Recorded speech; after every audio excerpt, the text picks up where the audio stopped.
Hello guys and welcome to another episode of Surviving with Steve. So, I'm starting this off today very close to the shulker boxes I got in the last episode, all dirt, and that's because I plan on working a bit more on the terrain here.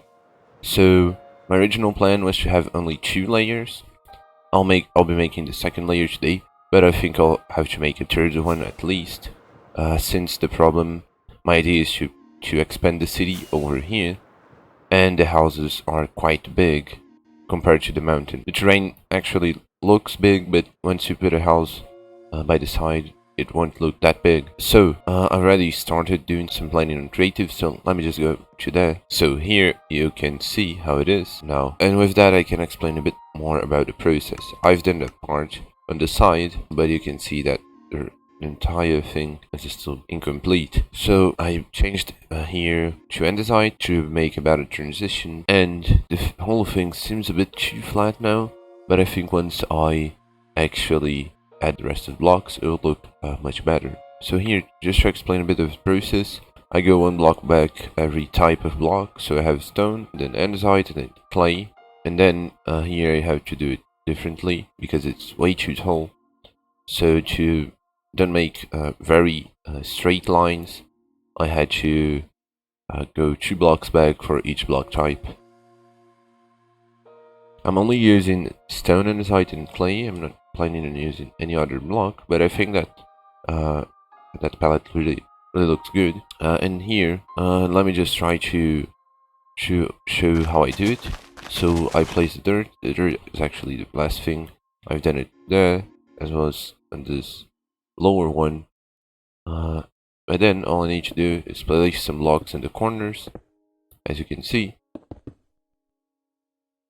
Changing the blocks, so I do that and put the blocks of the respective block type. So andesite I'll place next to andesite, and then after I do it all, I'll mix the blocks up just a bit within a 3 blocks range, then it'll look much better. But let me just do this and then I come back.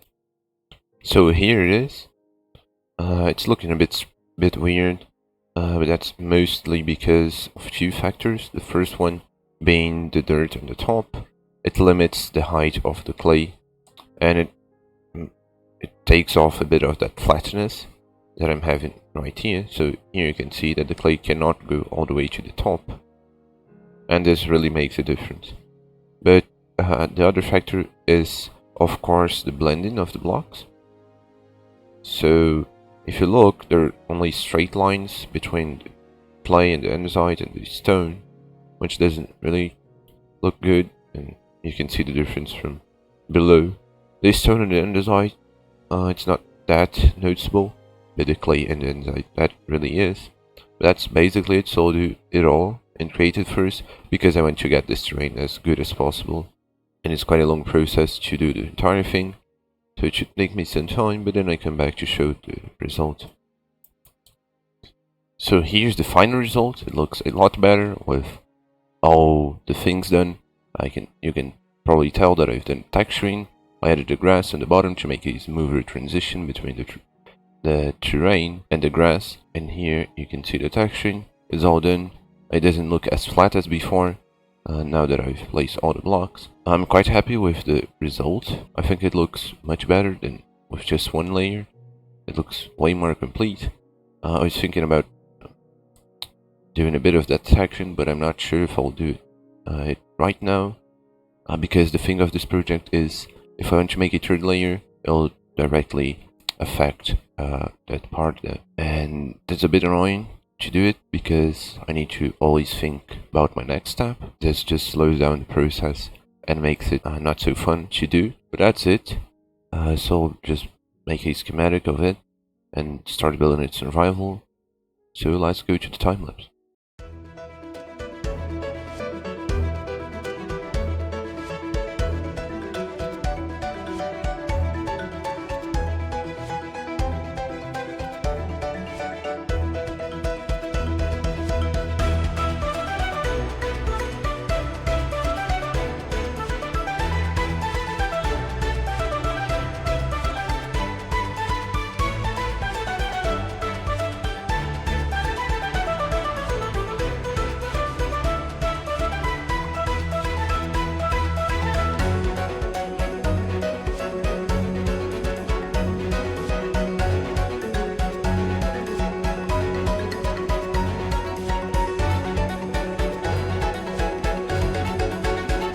It's now done. It took me a few days to do the entire thing. It's mostly because I could just play for a bit of time in those days.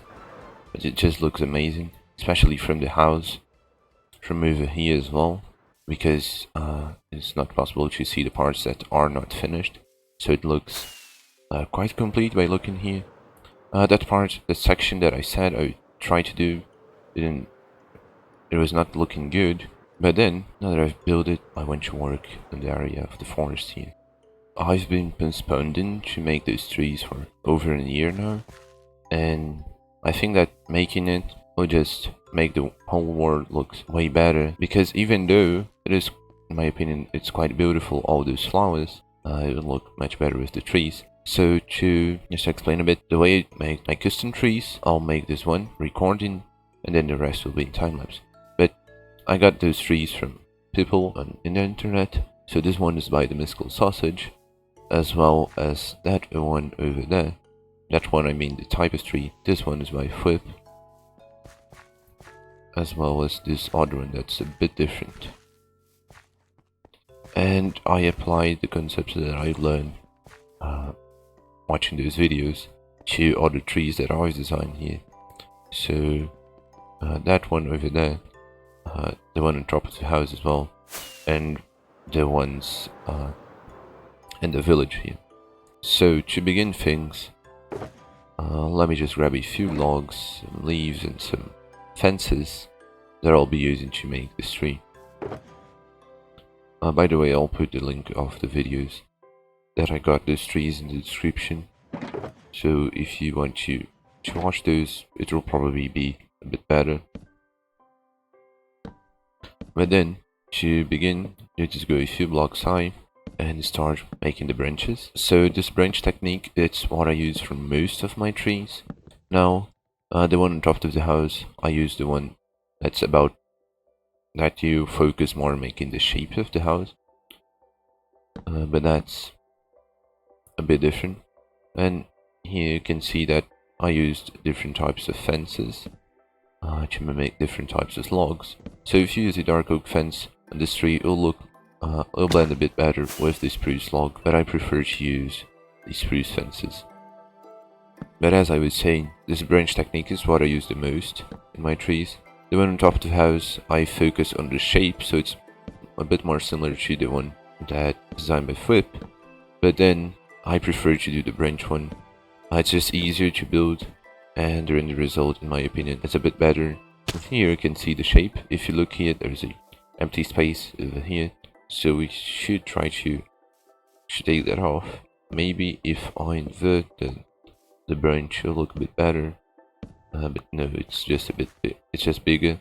But adding one, yes, that's probably will do the job. And then we can now start placing the leaves. So making a custom tree takes a bit of time, but it's quite rewarding, I think. A bit addictive. Once you start making custom trees, you cannot use the Minecraft trees anymore. But here you can see what I do. I just place the leaves on the sides of blocks and on the top. That's what I do for every tree, basically. Then you just need to add some variety to the trees. So you change the branches, you change the leaves, you make the log go a bit longer, it should be a bit thicker, and things like that. That just makes your tree to be any type of tree you want. But here you can see that you should not place leaves on all sides, neither on top of all the blocks, because it will help out with the texturing later on. So if you look from a bit far off, you'll see that it's a bit tall compared to the other ones. So if you look the others, they're just 3 blocks from the branches are just 3 blocks from the ground, but this one is 5, I think. I could add some logs on the side, for example here, to make the base a bit thicker, but then I didn't like to do that. I prefer this longer log than that base. The base is a bit more complicated to do in order for it to look good. And here I just skip a block I just go a block up from the leaves. So this will keep that initial leveling that I set in the beginning. So there will be two lower and two a block higher. And that's a bit hard to change if you, and this won't change if you keep this pattern of skipping a block from the leaf. But then you can always go 2 blocks up or no blocks up and it'll work. So here, in the second level, you want to take the branches a block less than the first layer, making so that you get the cone shape of the spruce tree. So here you can see that it is in the same level, but there is not much problem on having so. It is if you don't place the leaf blocks in front of those fences that are in the same level, it will very likely look good. But then I'll just finish this tree and then I show the final result.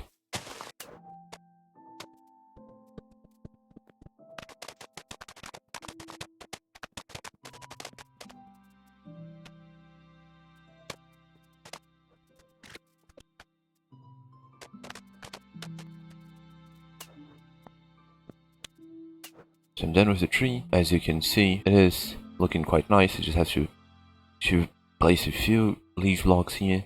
I didn't really like when I can see two pieces of log next to one another, so I like to leave the trees as filled as possible. As you can see there, I have the same situation. Just have to add a few leaves to make it look a bit better. And here in the top you can see I just use a fence and then a couple of fences with some leaves on top. So I put a lot of effort on making it look good on all sides, even though I'll probably not even look from this side that I'm in, as there will be a lot of trees very close, but I still think it is a good thing to do. Probably should place a leaf block below that fence, so yes, I break that bit. I didn't get to see all the fences. And then, as you can see, it is quite detailed on all sides, even though it's not necessary, but that's how I prefer to do things. It took me some time to get the street done right, as I'm a bit rusty. This last time I built any of those custom trees were over here, and that was a really long time ago already. It's not that hard, it's just a question of practice. Now let me just show the trees that I've designed.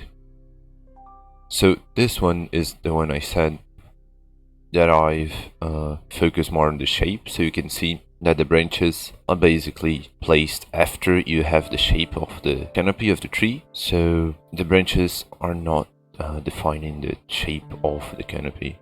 And this is not something that I usually do. This tree is quite old. It's when I firstly built the house, so yes, a really long time ago. I did not have as much experience as I do now, since I haven't even started making that forest. It was truly one of my first ones. This one, just to show, as you'll be able to see in the time-lapse maybe a bit better, but you just have the structure of the fences inside and then you get the shape of the tree out of that. Pretty much the same thing to the one on top of the house. The branches are not defining the shape. This one, as you can see, the log is 2 by 2, then I get it to the sides, and then I have the fences, so they go down and up as well as the fences, and I only place leaf on the fences, so on the actual logs I don't have any leaves. So if I go underneath here, you'll see how it is. So it's the same technique of the tree I've just built, and you can see that, in my opinion at least, it looks better. You have a shape that's a bit more different, it's not so symmetrical, and it's easier to be done than the other one. You can see the inner part of the tree, you can see the log, and it has way more texture. So over here, that one in the center is the same one near my house, and those are the same technique as well. The branches are really close to the log, making it a bit smaller. By using this technique you can pretty much do anything you want with custom trees. Even the smaller ones are based on that technique.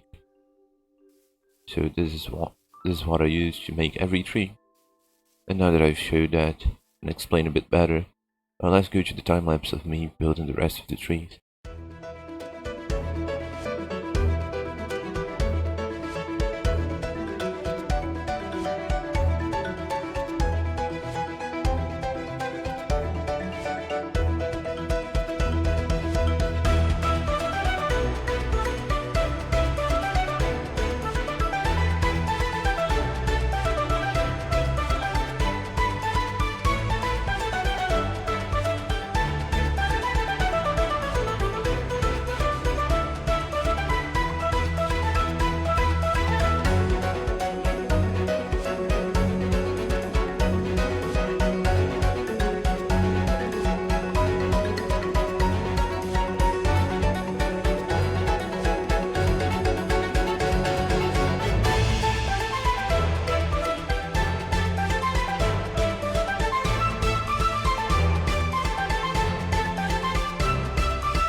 So it's finally done. I'm quite happy with the final result. As you can see, it looks quite better than before. I just planned on making it a really long time ago.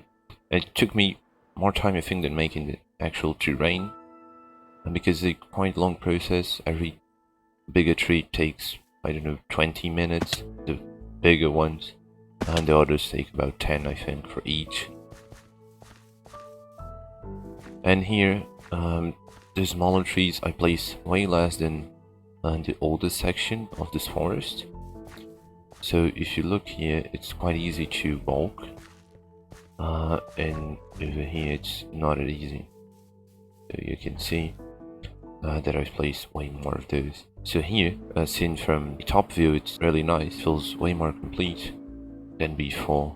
And over here I got an angle that I really loved, and yes, you can see that if you get the right angle, you cannot see the unfinished areas, only the finished ones, and yes, it really looks good.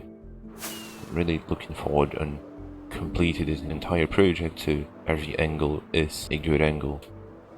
But I think that's it for today's episode, so I hope you've enjoyed, and see you in the next one. Goodbye.